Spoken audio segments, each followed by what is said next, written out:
loob ni Direk Cathy Garcia Molina. Pana Na, di ba? Na hindi siya naimbitahan sa birthday celebration ni Catherine Bernardo. At gaano katotoo na hinarang daw ni Daniel Padilla noon ang part 2 ng movie ni na Catherine at Alden Richards na Hello, Love, Goodbye. Alamin natin yan sa chika ni Direk Cathy. Roll VTR. O ito po ay talagang matagal na rin pinag-iisipan ang part 2. Kaya lang maraming nangyari. Nagkapandemya, maraming nangyari na hindi lang talaga na tuloy. Hopefully, no? With God's permission, matuloy So, hindi siya si Daniel ang finally. dahilan? Hindi naman si Daniel. Kasi hindi naman kayang hadlangan ni Daniel.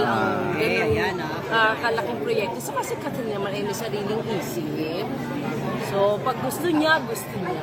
Ngayon, umugong nga kasi yan direct dahil nakikita na ngayon, di ba? parang Magkasama may yung cut dalawa. din na, may palitan sila Nagkataon na. naman birthday ng tao, huwag naman natin bigyan ng kulay. Sadya lamang kung hindi sila imbitado, hindi din ako.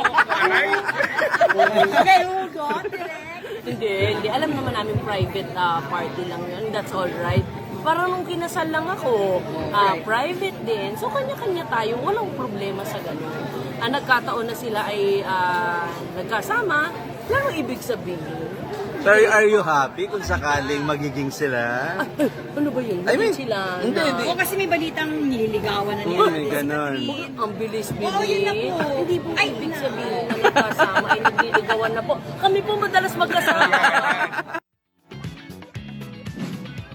Ayun. Di ba, friendship? Oo. Ayan si Direk Cathy, sinasabi niya na hindi naman daw magagawa ni Daniel at wala siyang magagawa kung haharangin niya ang proyekto.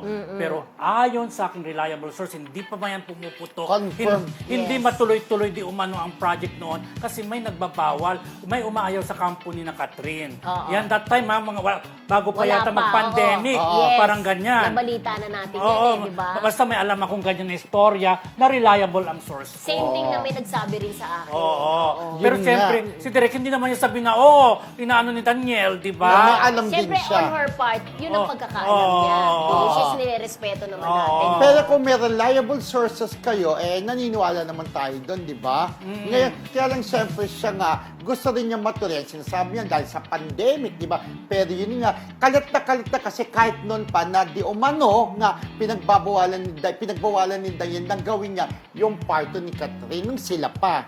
Kaya sabi niya, may chismis na gano'n, di ba? Oo. Sabi, may sarili namang pag-iisip daw si Catherine. Pero siyempre, minsan, kapag parang wala nang pagtatalo, sinusunod mo yung boyfriend mo. May mga gano'n, Lalo di kung ba? may love team friendship, di yung ba? pinoprotektahan. May cut yun na love team na pinoprotektahan correct. na kaya namang gumawa ng box office hit na pelikula. Oo. Aminin naman natin na may hatak din ang Katniel talaga. Correct. Di ba? Siguro yun na inisip ni Daniel kasi actually ang sabi ka sa kanya unang in-offer yung Hello, Love, Goodbye eh. Yes. Kumbaga, pinagbigyan niya lang o gawin mo na ito na ibang kapartner. Pero yun nga, syempre, iba pa rin talaga yung may Katniel that time na baka nga yung kung gagawin part 2 pa, paano yung Katniel, di ba? Correct, di ba? Pero this time, mukhang tuloy na yung part ng Hello, Love, Goodbye. At balita namin, sa Canada na po kukunan yung mga eksena. Masaya di ba? yan, di ba?